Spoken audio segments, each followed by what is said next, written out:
Selamat pagi, siang, sore maupun malam. Salam sejahtera bagi kita semua. Sebelum masuk ke isi video, kami dari kelompok 8 akan memperkenalkan diri terlebih dahulu. Perkenalkan, nama saya Paula Evangelina dari kelas 10 AKL 2 nomor absen 22. Perkenalkan, nama saya Rafael Carmelo dari 10 April 2, absen 23. Nama saya Regan Matthew dari 10 KL 2, nomor absen 24. Video ini merupakan tugas proyek Bahasa Indonesia dengan materi biografi.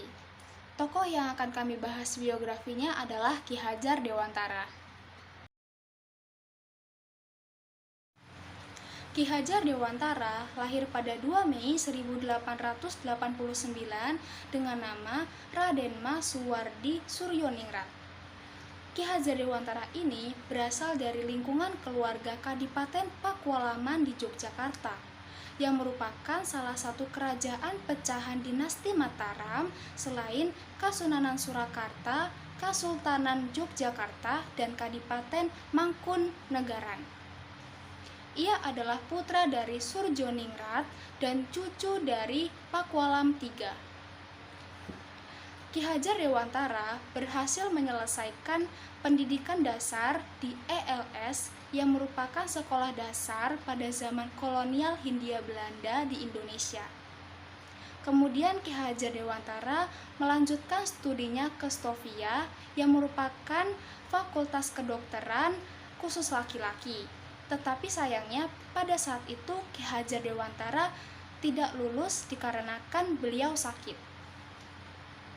Kemudian Ki Hajar Dewantara memasuki dunia jurnalistik. Ia bekerja menjadi jurnal dan penulis di berbagai surat kabar. Pada zaman karirnya sebagai jurnalis, Ki Hajar Dewantara termasuk sastrawan handal. Tulisan Ki Hajar Dewantara mudah dipahami, komunikatif, dan penuh semangat anti penjajahan.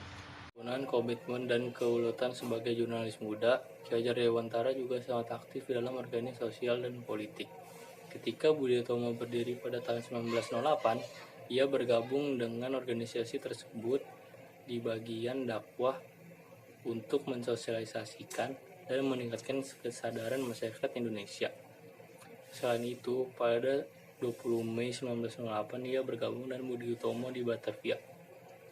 Kemudian ia keluar dan mendirikan Indis Partij bersama Dr. Cipto Mangunkusumo dan Ernest Douws Dekker pada tahun 25 Desember 1912, yang kemudian mereka dikenal sebagai Tiga Serangkai. Di sisi lain, ia juga bergabung dengan Indis Vereniging ketika ia di Belanda. Indis Vereniging merupakan organisasi pelajar Indonesia di Belanda. Pada 6 Desember 1919, Ki Hajar Dewantara dipulangkan ke tanah air.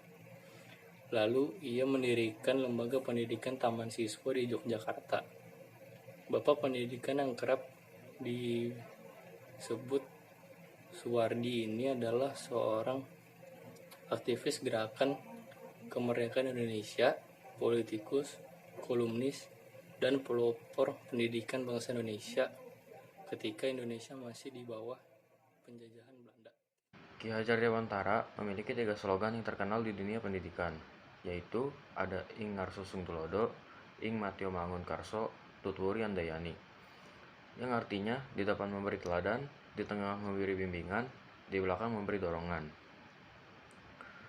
3 slogan tersebut masih digunakan dalam dunia pendidikan masyarakat Indonesia hingga saat ini, terutama di sekolah tinggi pelajar. Setelah Indonesia merdeka, dia diangkat menjadi Menteri Pendidikan, Pengajaran, dan Kebudayaan Pengajaran Indonesia di kabinet pertama di bawah pemerintahan Insinyur Soekarno. Ia juga mendapat gelar doktor kehormatan dari Universitas Gadjah Mada pada tahun 1957. Karena Ki Hajar Dewantara sangat membantu dalam merintis pendidikan masyarakat. Selain itu, ia dinyatakan sebagai Bapak Pendidikan Nasional Indonesia dan hari kelahirannya pada tanggal 2 Mei dijadikan peringatan Hari Pendidikan Nasional setiap tahun. Ki Hajar Dewantara mengembuskan nafas terakhirnya di Yogyakarta pada tanggal 26 April 1959. dan dimakamkan di Taman Wijaya Brata. Sekian yang dapat kami sampaikan mengenai tokoh biografi Ki Hajar Dewantara. Semoga bermanfaat. Sekian, terima kasih.